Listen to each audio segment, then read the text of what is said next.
So as you quiet your mind, what happens is you allow this dominant part of you, where all of your desires are purely tended, you would allow that to become the dominant part of your experience. And when that happens, then as you come back out of your meditation, back into your physical awareness, often just before you come back in, you begin to be aware, or we like to call it receive, some thoughts or impulses. And when your thought or impulse comes from that vibrational environment, it's always a thought or an impulse that will serve you in terms of what you really want.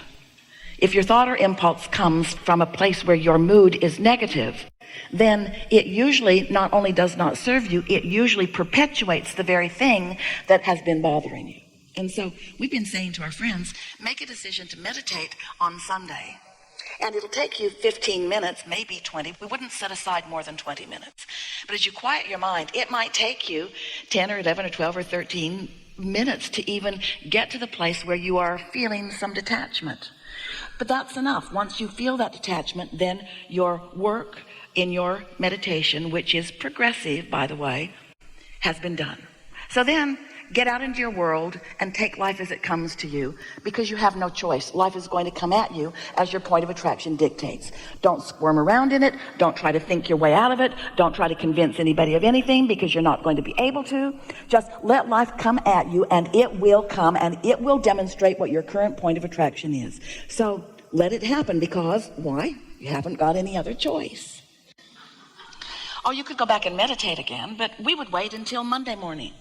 And then we'd meditate and we'd get into that vibration of non-awareness. And then as the impulse comes, we'd go out into our day and we'd go as far as we could go. Let life come at you, because it will, because you are attracting it. But the good news is, all the time that contrasting experiences or not contrasting experiences are coming to you, in other words, wanted and unwanted, you are shoring up your vortex with even more affirmation. And so then meditate on Tuesday and go as far as you can go into the day, and then meditate on Wednesday and go as far as you can go into the day, and meditate on Thursday. And after a week or two of this, what you begin to notice is your mood is really improved, because your dilution of the pure positive energy and the perspective of who you really are is making some headway into your day-to-day vibrations. We want to offer to you a statement that you probably will not want to hear from someone like Abraham, who has been in your mind perhaps a proponent of positive thought. But when you're over here in this manifested part of your life experience and you're trying to think your way out of something, you can't get there from there, because the thoughts that are coming to you are the same resistant thoughts that you've already got going on. But when you quiet your mind, you see, you didn't put your desire to sleep, you just put your resistance to sleep when you meditated. Your desire, which is being tended by your inner being, still remains powerful and active. And so you just get more receptive and more receptive, which leads us to the most powerful statement that we want to make to you about how your vibrations turn to thoughts and your thoughts turn to things. You've got to wonder how it is that you create your own reality. You are a vibrational being, but you must learn to manage the vibration of your being, which means your mood and your awareness of your mood is really, really important. So let's say that you're moving through your day and something happens and it hits you in a strong way. In other words, it is annoying at least and really awful at most, and maybe you're enraged, maybe you feel powerless, or maybe you're just overwhelmed. In other words, there's quite a range of negative emotion.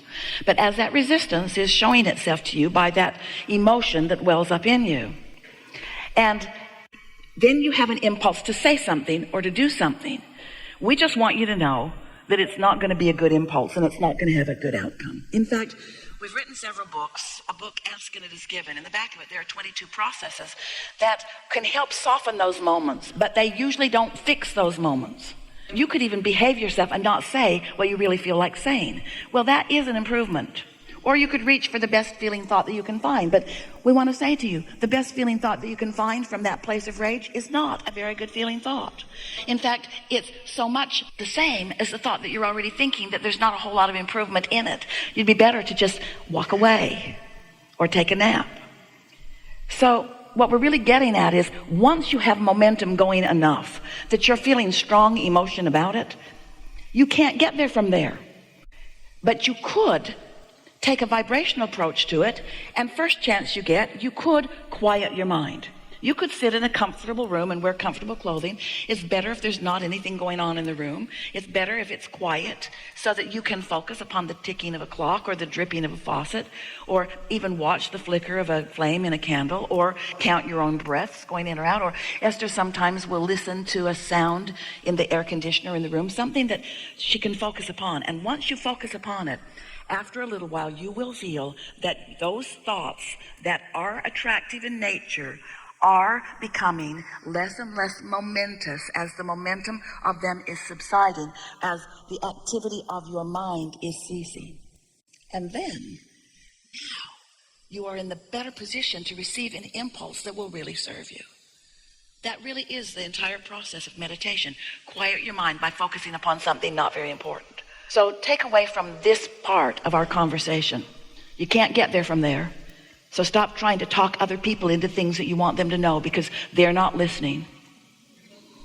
They're not going to get it. Haven't you noticed? Haven't you been in a conversation where you feel one way and they feel another? And so you talk and they talk, and the more they talk, the more you talk.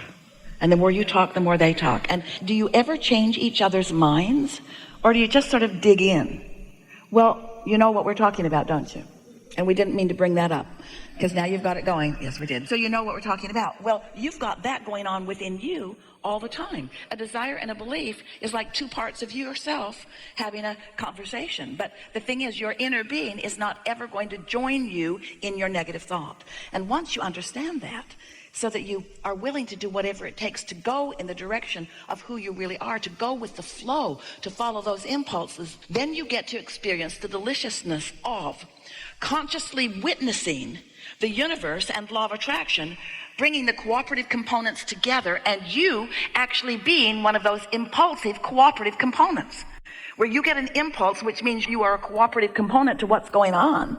And as you're a cooperative component, then you get to watch the unfolding of it. And in the beginning, we acknowledge, in the beginning, those impulses don't feel that important. I think I'll go sit over there. Now I think I'll go sit over there. I think I'll go sit over there. Now I think I'll go sit over there. And then something begins to happen that makes you realize why you're sitting over there. And so for a while, you really are just following impulses because they feel like impulses. But when you get really good at this, then the impulse payoff is faster and bigger and more obvious. You find yourself even sometimes knowing the thoughts turn to things so much that you even know why you're going. You even feel a passion to go somewhere. And your friends will say, where are you going? And you say, over there. And they'll say, why? And you say, because I feel like I want to. And they'll say, but give me a reason. I don't have another reason. It just feels like where I want to be. But I need you to explain to me exactly why you're going over there and exactly what you expect to get out of it. I need your life plan about this movement from there to there. And if you're not willing to give me your life plan about your reason from there to there, then I pronounce this not a good plan. And you say, okay. Because you're not going to get into an argument with somebody who feels that strongly about anything, because you're not going to win with a verbal argument. But if you get in the habit of going back to your source and replenishing yourself and allowing your vibration to raise like a cork that floats to the surface, and then you feel an impulse and you follow through and you begin to notice this impulse and what happened next, and this impulse, just one impulse after another leading to one good thing after another, then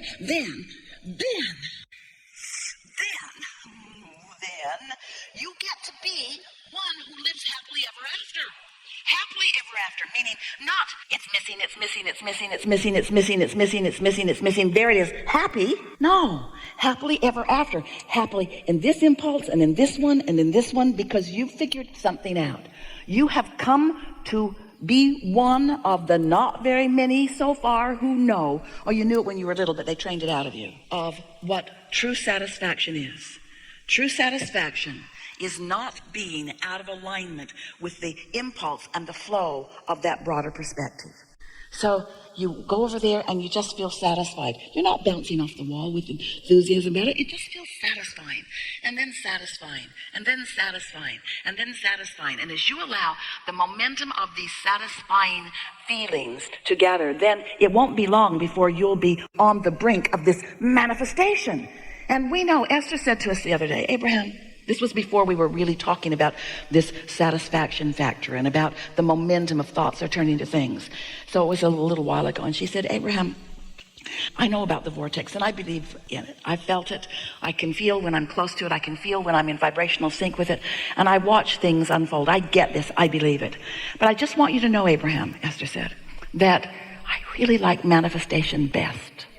I really, really like it when the manifestation happens. I really like it when my desire comes out where I can really see it and observe it with all of my physical senses and where others can see it too.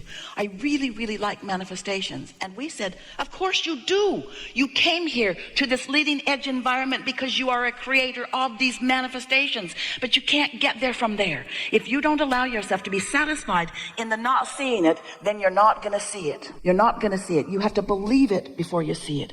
You have to feel the satisfaction, even though you can't see it, the satisfaction of this impulse and this. And then after a little while, you'll get so good at observing the universal forces bringing together the cooperative components that you'll stop doubting. You'll know, you said it, you'll know by your mood. You'll know by your mood that you were on the track of it. You'll know by your mood. You don't have to see the end results. When you get on the road, when you're taking any journey, you cannot see your final destination. You're on this road and this road and this road and this road and this road. You found that out coming to this hotel. There are lots of different twists and turns and lots going on just getting to this destination. It's always that way, you see. But the way you feel along the way matters so much. And you know why? Because that's your life. Now. And so if I'm pensive and unrewarded now, but I'm going to be happy when I get over there, not so much. If I'm worried about something now, not so much. You have to show yourself how to find satisfaction right now. And we're just saying, we love you so much. It is unlikely. We love you so much. We want to tell it to you straight. We love you so much. It is not likely that without meditation, you will be one who has the impulse of that pure thought of what your source energy knows. It's not likely that you'll be in that receiving mode. You'll just be over here banging it out with the rest of them, doing it the hard way. There's so much leverage in step 3. And since step 1 and 2 are already done for you, is it too much to ask you to just try to do step 3 just a little bit? Just focus yourself in step 3 just a little bit and let the universe surprise and delight you. Have you heard us say surprise and delight you? We've been talking about letting things surprise and delight you for a very long time.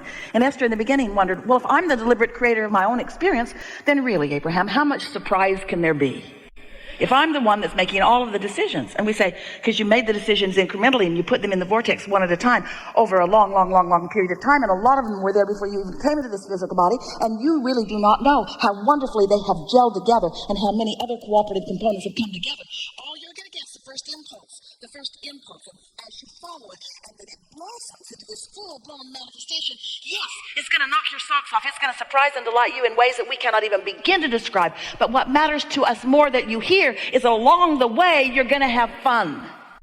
That's what matters most. Along the way, you're going to be having fun. Satisfaction. That's your mood. How are you? Happy. How are you now? Happy. How are you now? Happy. You mean you're not even happy? Happier. Well, maybe you could call it that. But as momentum of satisfaction grows and grows, those manifestations are knock your sockables offable. They are.